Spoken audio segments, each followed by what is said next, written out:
सब बोलो विष्णु भगवान की जय। बोलो बृहस्पति देव की जय। दोस्तों आइए आज बृहस्पतिवार के दिन सुनते हैं बृहस्पति देव की कथा। प्राचीन काल में एक ब्राह्मण रहता था। वो बहुत निर्धन था। उसके कोई संतान नहीं थी। उसकी स्त्री बहुत मलिनता के साथ रहती थी। वह स्नान न करती, किसी देवता का पूजन न करती। इससे ब्राह्मण देवता बड़े दुखी थे। बेचारे बहुत कुछ कहते थे किंतु उसका कुछ परिणाम न निकला। भगवान की कृपा से ब्राह्मण की स्त्री के कन्या रूपी रत्न पैदा हुआ। कन्या बड़ी होने पर प्रातः स्नान करके विष्णु भगवान का जाप व बृहस्पतिवार का व्रत करने लगी। अपने पूजन पाठ को समाप्त करके विद्यालय जाती तो अपनी मुट्ठी में जौ भर के ले जाती और पाठशाला के मार्ग में डालती जाती। तब ये जौ स्वर्ण के जो जाते लौटते समय उनको बीन कर घर ले आती थी। दिन वह बालिका सूप में उस सोने के जौ को फटक कर साफ कर रही थी कि उसके पिता ने देख लिया और कहा, हे बेटी, सोने के जौ के लिए सोने का सूप होना चाहिए। दूसरे दिन बृहस्पतिवार था। इस कन्या ने व्रत रखा और बृहस्पति देव से प्रार्थना करके कहा, मैंने आपकी पूजा सच्चे मन से की हो तो मेरे लिए सोने का सूप दे दो। बृहस्पति देव ने उसकी प्रार्थना स्वीकार कर ली। रोजाना की तरह वह कन्या जो फैलाती हुई जाने लगी। जब लौटकर जो बीन रही थी तो बृहस्पति देव की कृपा से सोने का सूप मिला। उसे वो घर ले आई और उसमें जौ साफ करने लगी। परंतु उसकी माँ का वही ढंग रहा। एक दिन की बात है कि वह कन्या सोने के सूप में जौ साफ कर रही थी। उस समय उस शहर का राजपुत्र वहां से होकर निकला।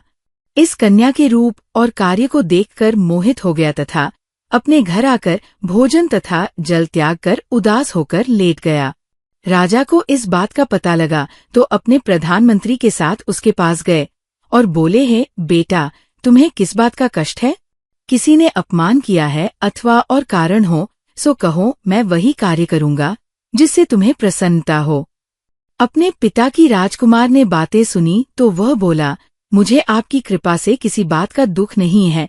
किसी ने मेरा अपमान नहीं किया है, परंतु मैं उस लड़की से विवाह करना चाहता हूँ जो सोने के सूप में जौ साफ कर रही थी। ये सुनकर राजा आश्चर्य में पड़ आ और बोला, है बेटा, इस तरह की कन्या का पता तुम ही लगाओ।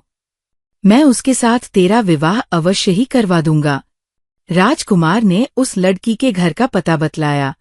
तब मंत्री उस लड़की के घर गए और ब्राह्मण देवता को सभी हाल बतलाया।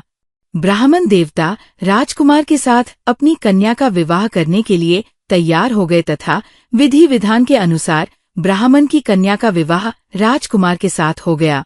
कन्या के घर से जाते ही पहले की भांति उस ब्राह्मण देवता के घर में गरीबी का निवास हो गया। अब भोजन के लिए भी अन्न बड़ी मुश्किल से मिलता था। एक दिन दुखी होकर ब्राह्मण देवता अपनी पुत्री के पास गए। बेटी ने पिता की दुखी अवस्था को देखा और अपनी माँ का हाल पूछा। तब ब्राह्मण ने सभी हाल कहा। कन्या ने बहुत सा धन देकर अपने पिता को विदा कर दिया। इस तरह ब्राह्मण का कुछ समय सुखपूर्वक व्यतीत हुआ। कुछ दिन बाद फिर वही हाल हो गया। ब्राह्मण फिर अपनी कन्या के यहाँ गया और सारा हाल कहा तो लड़की बोली, है पिताजी, आप माताजी को यहाँ लिवा लाओ। मैं उसे विधि बता दूंगी जिससे गरीबी दूर हो जाए। वह ब्राह्मण देवता अपनी स्त्री को साथ लेकर पहुंचे तो अपनी माँ को समझाने लगी, है माँ, तुम प्रातःकाल प्रथम स्नानादि करके विष्णु भगवान का पूजन करो तो सब दरिद्रता दूर हो जावेगी। परंतु उसकी मांग ने एक भी बात नहीं मानी और प्रातःकाल उठकर अपनी पुत्री के बच्चों की जूठन को खा लिया। इससे उसकी पुत्री को भी बहुत गुस्सा आया और एक रात को कोठरी से सभी सामान निकाल दिया और अपनी माँ को उसमें बंद कर दिया। प्रातःकाल उसे निकाला तथा स्नानादि करा के पाठ करवाया तो उसकी माँ की बुद्धि ठीक हो गई और फिर प्रत्येक बृहस्पतिवार को व्रत रखने लगी। इस व्रत के प्रभाव से उसके माँ बाप बहुत ही धनवान और पुत्रवान हो गए और बृहस्पति जी के प्रभाव से इस लोक के सुख भोग कर स्वर्ग को प्राप्त हुए। सब बोलो विष्णु भगवान की जय। बोलो बृहस्पति देव की जय।